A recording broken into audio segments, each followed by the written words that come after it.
So hello students, here we are talking about a poem of class 10th, The Trees. ये जो poem है आपकी glimpses of India chapter में mention है। इसके जो राइटर हैं वो हैं एडना रिच।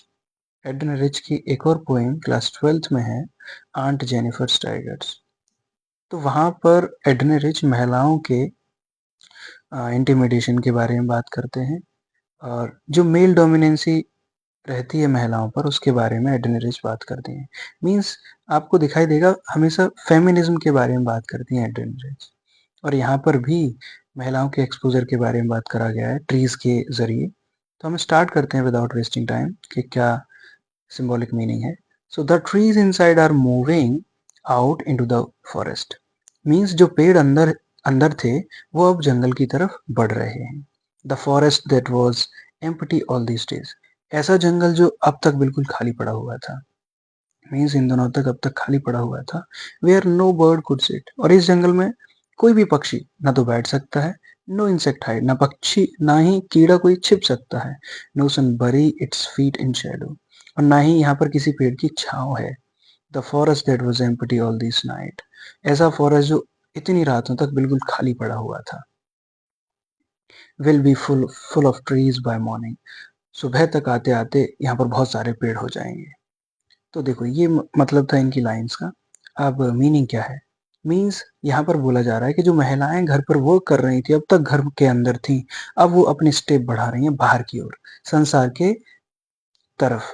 मीन्स जो महिलाएं दिन रात अब तक वर्क कर रही थी उन जहाँ पर उनसे कोई मतलब कोई उन्हें फ्रीडम नहीं दे रहा था, now they are taking their advance into the outside world. अब वो बाहर की तरफ जा रही हैं। तो बोला जा रहा है सुबह तक आते आते इस संसार में बहुत सारी जो महिलाएं हैं वो स्टेप आउट कर चुकी होंगी। ओके, ये मीनिंग था इसका। अब बात करते हैं नेक्स्ट की। All nights the roots work to disengage themselves from the cracks into the veranda floor. तो बोला जा रहा है पूरी ही रात जड़ें मेहनत कर रही हैं, डिसंगेज कर रही हैं, अपने आप को निकाल रही हैं फ्रॉम द क्रैक्स, उन दरारों से, इन द वरांडा फ्लोर, बरामदे के जो फर्श है, फ्लोर है, उसमें से अपने आप को जड़ें जो हैं वो अपने आप को निकाल रही हैं बाहर जाने के लिए। The leaves strain towards the glass. और जो पत्तियों के जो धब्बे हैं वो विंडो की खिड़की तरफ जा रहे हैं। Small twigs stiff with exertion, long crambos shuffling under the roof. जो छोटे ट्विग्स हैं, छोटे तने हैं, वो इतना ताकत लगा के कैसे हो गए, स्टिफ हो गए, हार्ड हो गए, स्ट्रांग हो गए। लॉन्ग क्रैम्प्ड बोज।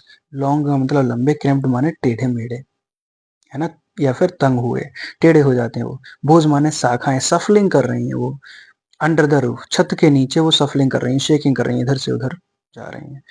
Like newly discharge patient. और ऐसे सफलिंग कर रही हैं जैसे कि कोई एक नया डिस्चार्ज पेशेंट होता है, कोई मरीज होता है जिसको अभी छुट्टी मिली हो। Half dazed moving. Half dazed मतलब आधा, थोड़ा सा मदहोश मानो।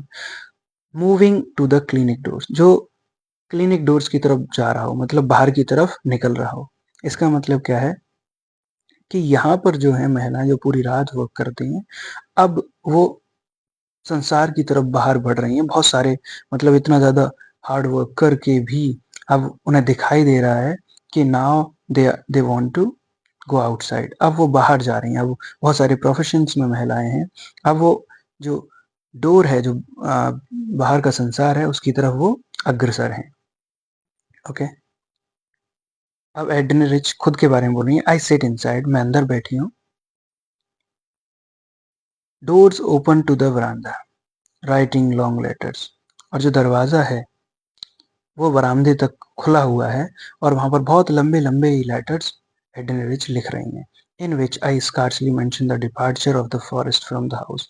और यहाँ पर बोल रही हैं उन लेटर्स पर मैंने बहुत ही कम मेंशन किया है the departure of the forest. Means forest के डिपार्चर का, डिपार्चर मतलब वहां से जाने का, घर से मैंने बहुत ही कम मेंशन किया। मतलब जो महिलाएं बाहर जा रही हैं उनके बारे में मैंने मेंशन नहीं किया है।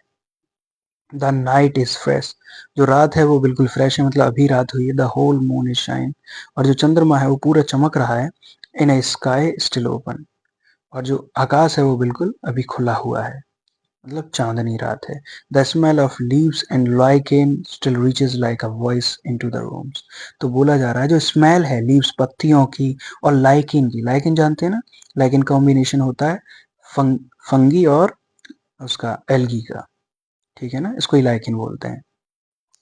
तो जो लाइकेन्स है, लीव्स हैं, उसकी पत्तियां हैं, वो भी still reaches like a voice, वो एक आवाज की तरह पहुंच रहे हैं इनटू द रूम्स, कमरों में, मतलब इनके पास में जो आवाजें पहुंच रही हैं लीव्स की।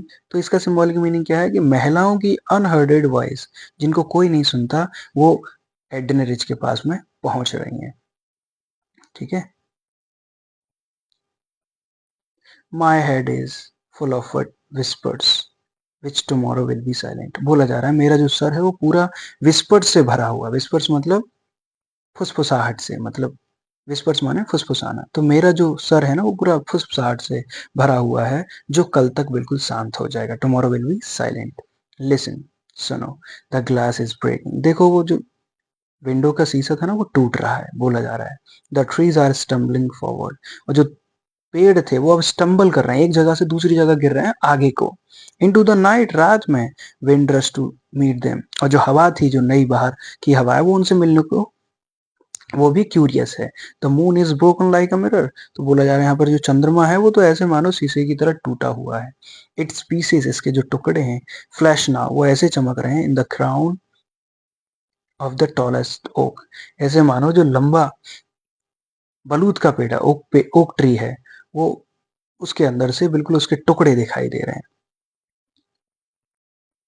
The moon is broken like a mirror, वो मिरर की तरह टूटा हुआ है। इट्स पीसेस फ्लैश नाउ, वो चमक रहे हैं, in the crown of the tallest oak, जो टॉलेस्ट ओक है, बलूत का पेड़ है, उसको उसमें से देखा जाए तो जो मून है वो टूटा हुआ दिखाई दे रहा है। ऐसे मानो ये बेचारा मून है और यहाँ पर बलूत का पेड़ है, तो यहाँ से अगर आप देखेंगे तो ऐसा मून लगेगा टूटा हुआ है। तो ऐसा वो बता रही हैं कि वो देखो, जो बलूत का पेड़ है, बलूत के पेड़ में से जब ये मून को देख रही हैं तो वो टूटा हुआ दिखाई दे रहा है। तो यहाँ पर सिंबॉलिक मीनिंग क्या है, ये तो इसका लिटरल मीनिंग था। अब इसका सिंबॉलिक मीनिंग है कि जो महिलाएं यहाँ पर थी वो बाहर की तरफ निकल चुकी हैं, और इसकी वजह से जो नया संसार है वो भी उनसे मिलने के लिए बहुत क्यूरियस है। हर एक चीज टूटती जा रही है, मतलब जंजीरें वो तोड़ चुकी हैं महिलाएं।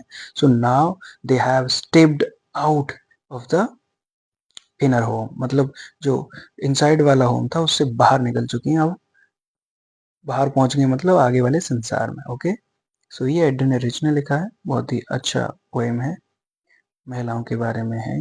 Okay, thank you.